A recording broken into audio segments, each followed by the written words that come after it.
بسم الله الرحمن الرحيم، والصلاة والسلام على أشرف المرسلين وعلى آله وصحبه أجمعين. ما زلنا في أنفاس هذا الكتاب الطيب الذي هو أحاديث إصلاح القلوب لفضيلة الشيخ عبد الرزاق بن عبد المحسن البدر حفظه الله. وأخذنا 3 أبواب، واليوم إن شاء الله سنأخذ الباب الرابع الذي هو بعنوان فقر القلوب. روى ابن ماجة وغيره عن أبي الدرداء رضي الله عنه قال: خرج علينا رسول الله صلى الله عليه وسلم ونحن نذكر الفقر ونتخوفه، فقال: الفقر تخافون، والذي نفسي بيده لتصبن عليكم الدنيا صبا، حتى لا يزيغ قلب أحدكم إزاغة إلا هي، وأيما الله لقد تركتكم على مثل البيضاء ليلها ونهارها سواء. يبقى الفقر هاجسا مؤرقا وأمرا مقلقا، لا سيما عندما يبتلى العباد بابتلاءات يكون فيها نقص في الأموال والأرزاق والثمار، فهي ظل مثل هذه الابتلاءات. ففي ظل مثل هذه الابتلاءات يذكر الناس الفقر ويتباحثون كثيرا في أسباب علاجه وتخطي أزماته وتجاوز مشكلاته. ولكن الأمر كما ذكر نبينا في هذا الحديث العظيم: تركتكم على مثل البيضاء ليلها ونهارها سواء، أي ديننا المبارك دين عظيم فيه حل لجميع المشكلات وتجاوز لجميع الأزمات وتخطٍ لكل المحن، فهو دين عظيم مبارك. فمن وفقه الله للأخذ بآداب الدين وهداياته وتوجيهاته وإرشاداته هدي إلى صراط مستقيم في أي محنة كانت أو أي بلية نزلت. فلا بد من فزع إلى دين الله عز وجل في المشكلات كلها والمصائب جميعها.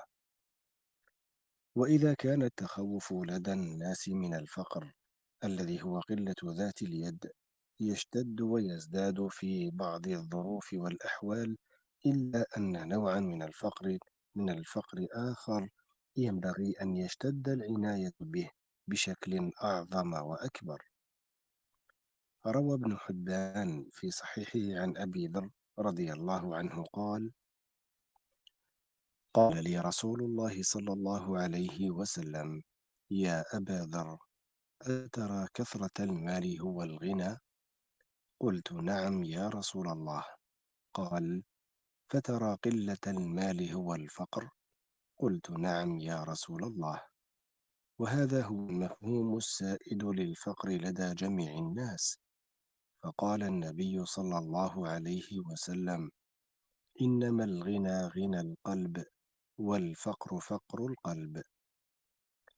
نعم، من كان غني القلب فإنه لا يضره شيء وإن قلت ذات يده، بل لا يزال راضيا قنوعا بما قسم الله تبارك وتعالى له. ومن كان فقير القلب وإن أوتي من المال النصيب الأوفر أو النصيب الأوفر فإنه لا يزال يرى حظه قليلا ونصيبه مبخوسا ويطلب المزيد، كما في حديث أنس بن مالك رضي الله عنه أن رسول الله صلى الله عليه وسلم قال: لو أن لابن آدم واديا من ذهب أو أحب أن يكون له واديان لو أن لابن آدم واديا من ذهب أحب أن يكون له واديان ولن يملأ فاه إلا التراب ويتوب الله على من تاب. روى البخاري ورواه أحمد وزاد: لابتغى إليهما ثالثا، أي وهلم جرا إلى ما لا نهاية له. هذا طبع في الإنسان إلا من رحم الله. وقوله ولن يملأ فاه إلا التراب، أي لا يزال حريصا على جمع الدنيا حتى يموت ويمتلئ جوفه من تراب قبره. وقد حث صلى الله عليه وسلم في تمام الحديث على التوبة، لأن الغالب أن الذي عنده طمع شديد في المال قد لا يتحرز من بيوع محرمة، وأن دواء ذلك التوبة إلى الله. فعاد الأمر في هذه المشكلة وفي كل مشكلة إلى القلب، إصلاحا له وإقامة له على طاعة الله عز وجل، إيمانا وتوكلا ورضا وقناعة وغير ذلك من معاني الإيمان العظيمة وهداياته الجليلة. والتوبة النصوح من كل تفريط بدر أو تقصير حصل. ومن يتأمل هدايات هذا الدين في علاج هذا المؤرق عن الفقر ومشكلته التي تتأزم بها كثير من القلوب، يرى فيه هدايات عظيمة وتوجيهات سديدة فيها صلاح للعبد، ليس في أمر دنياه فقط، بل صلاح، بل في صلاح الدين والدنيا والآخرة. كما جمعت هذه الثلاثة في الدعاء العظيم المبارك: اللهم أصلح لي ديني الذي هو عصمة أمري، وأصلح لي دنياي التي فيها معاشي، وأصلح لي آخرتي التي فيها معادي، واجعل الحياة زيادة لي في كل خير، واجعل الموت راحة لي من كل شر. رواه مسلم. وهنا تتأكد حاجة العبد إلى اليقين بالله، وأن الأمر كله بيد الله، وأن الرزق جل في علاه في السماء، وفي السماء رزقكم وما توعدون. الآية: يا أيها الناس اذكروا نعمة الله عليكم، هل من خالق غير الله يرزقكم؟ أولم يروا أن الله يبسط الرزق لمن يشاء ويقدر، إن في ذلك لآيات لقوم يؤمنون.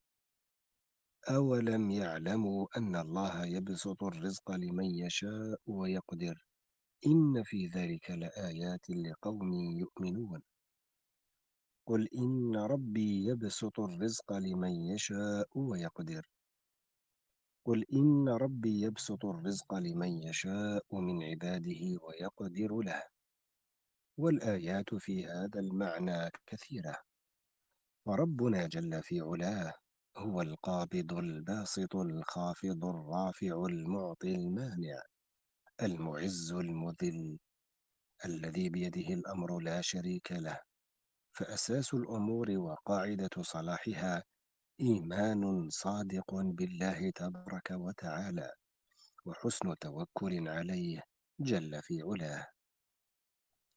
وما من دابة في الأرض إلا على الله رزقها ويعلم مستقرها ومستودعها، كل في كتاب مبين. الآية.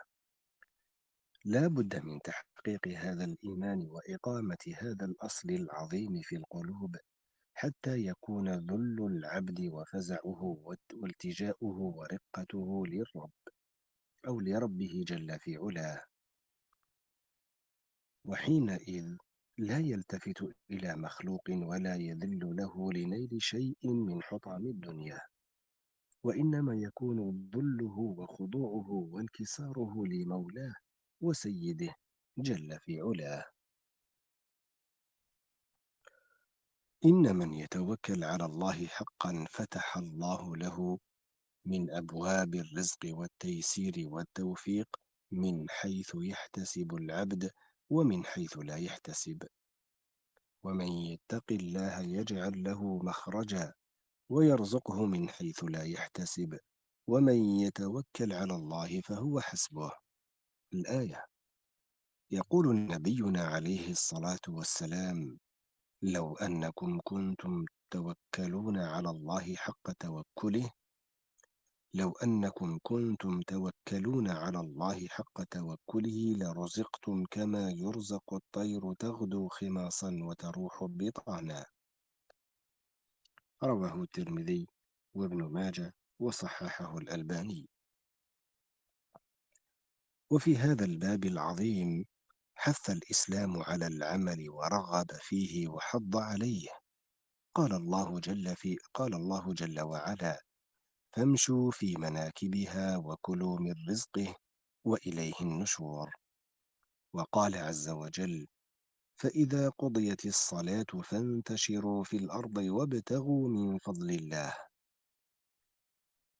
فينبغي أن يكون المرء في هذا الباب هماما نشيطا بعيدا عن التواني والعجز والكسل، حتى وإن لم يكن عنده شيء يتحرك به من المال، فإن القليل مع الهمة وحسن التوكل يكون كثيرا.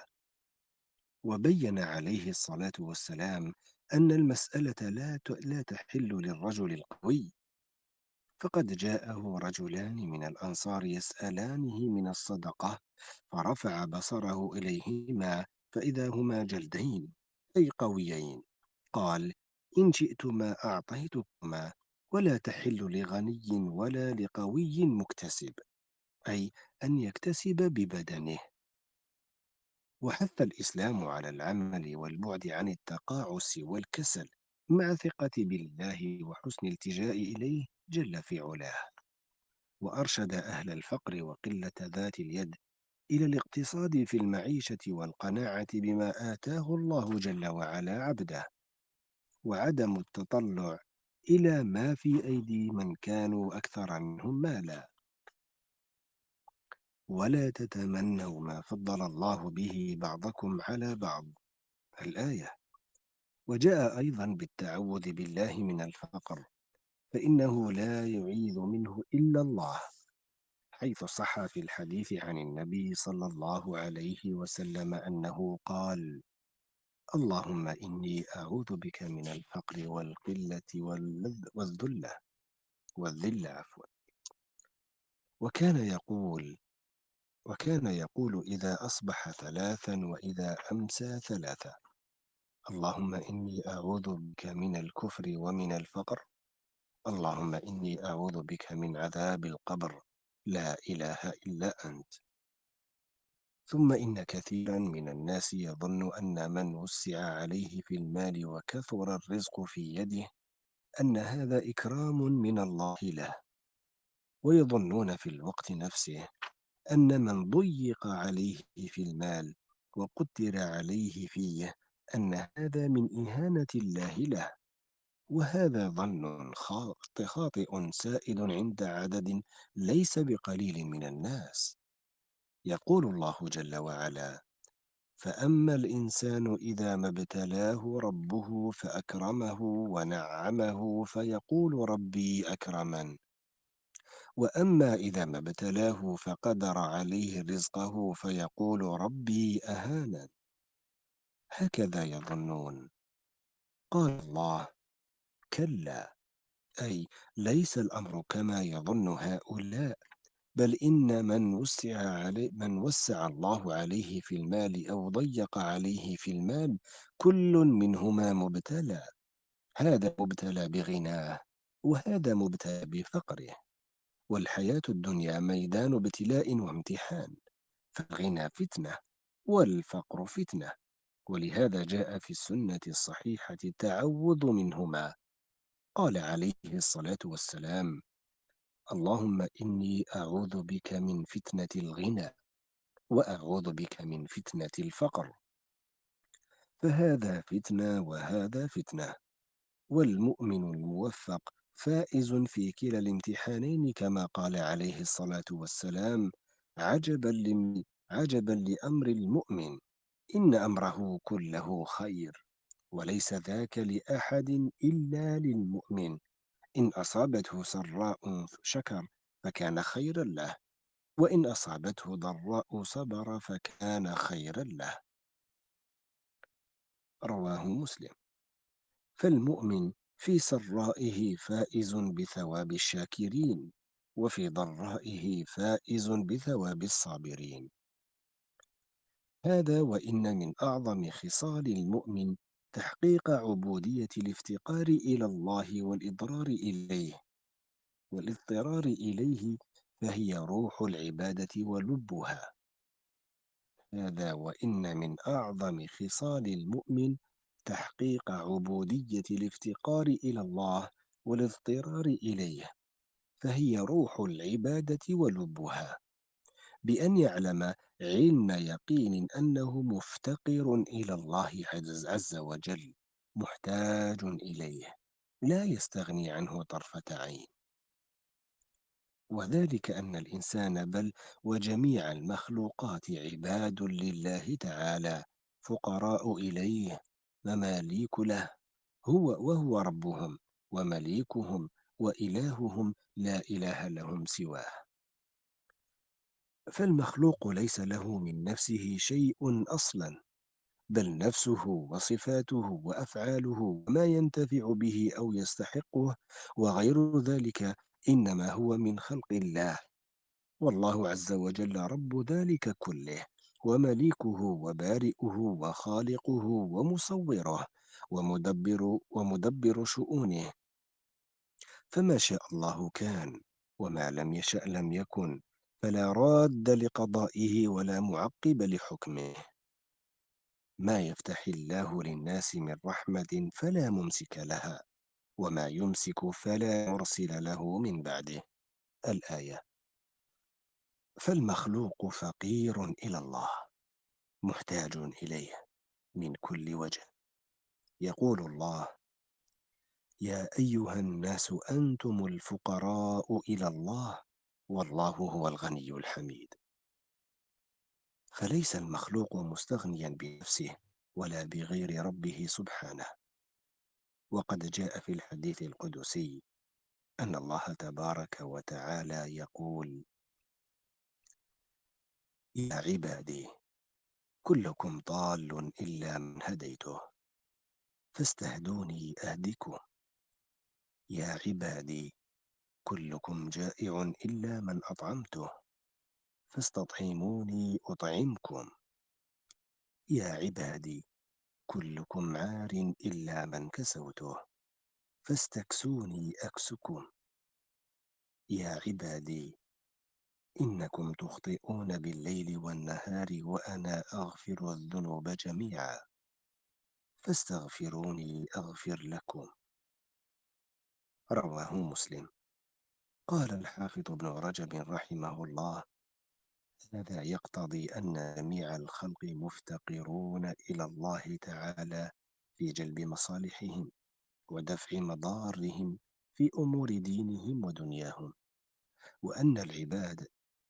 وأن العباد لا يملكون لأنفسهم شيئا من ذلك كله، وأن من لم يتفضل الله عليه بالهدى والرزق فإنه يحرمهما في الدنيا، ولم يتفضل ومن لم يتفضل الله عليه بمغفرة ذنوبه أوبقته خطاياه في الآخرة. الله المستعان. فالأمور كلها بيده، الهداية والعافية والرزق والصحة وغير ذلك، وما شاء سبحانه من ذلك كان، ومن لم يشأ لم يكن. إنما أمره إذا أراد شيئا أن يقول له كن فيكون. قال تعالى: إنما قولنا لشيء إذا أردناه أن نقول له كن فيكون. فعطاؤه سبحانه كلام، وعذابه كلام، فإذا أراد شيئا من عطاء أو عذاب أو غير ذلك قال له كن فيكون. فكيف يلجأ إلى سواه، أو يخضع لمن دونه، أو يطلب ويدعى غيره؟ ولهذا قال الله تعالى: فابتغوا عند الله الرزق واعبدوه واشكروا له.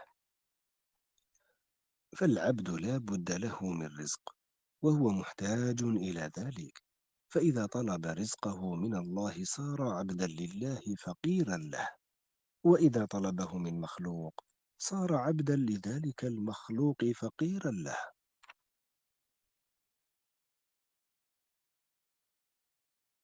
هذا من كلام ابن تيمية في كتابه العبودية لابن تيمية.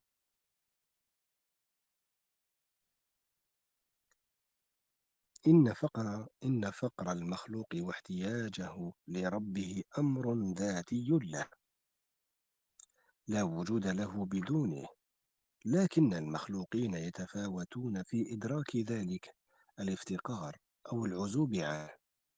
والعبد فقير إلى الله من جهتين: من جهة العبادة ومن جهة الاستعانة، كما قال الله سبحانه: إياك نعبد وإياك نستعين. فالعبد يفتقر إلى الله من جهة أنه معبوده الذي يحبه حب إجلال وتعظيم، وقلبه لا يصلح ولا يفلح ولا يسر ولا يلتذ ولا يطيب ولا يسكن ولا يطمئن إلا بعبادة ربه والإنابة إليه. ولو حصل له كل ما يلتذ به من المخلوقات لم يطمئن ولم يسكن، إذ فيه فقر ذاتي إلى ربه من حيث هو معبوده ومحبوبه ومطلوبه. مهمة جدا هذه، إذ فيه فقر ذاتي، أي في فطرته التي جبل عليه أي إنسان، فيه فقر ذاتي إلى ربه من حيث هو معبوده ومحبوبه ومطلوبه، وبهذا يحصل له الفرح والسرور واللذة والنعمة والسكون والطمأنينة. والعبد يفتقر إلى الله من جهة الاستعانة أو استعانته به للاستسلام لأمره والانقياد لحكمه والخضوع لشرعه، إذ لا يقدر على تحصيل شيء من ذلك والقيام به إلا إذا أعانه الله. نسأل الله أن يوفقنا لتحقيق ذلك وحسن القيام به، وأن لا يكلنا إلى أنفسنا طرفة عين، وأن يهدينا إليه صراطا مستقيما. وإلى هنا ينتهي هذا الباب من كلام الشيخ عبد الرزاق البدر حفظه الله. نكتفي بهذا القدر. جزاكم الله كل خير، نفعنا الله وإياكم بما سمعنا.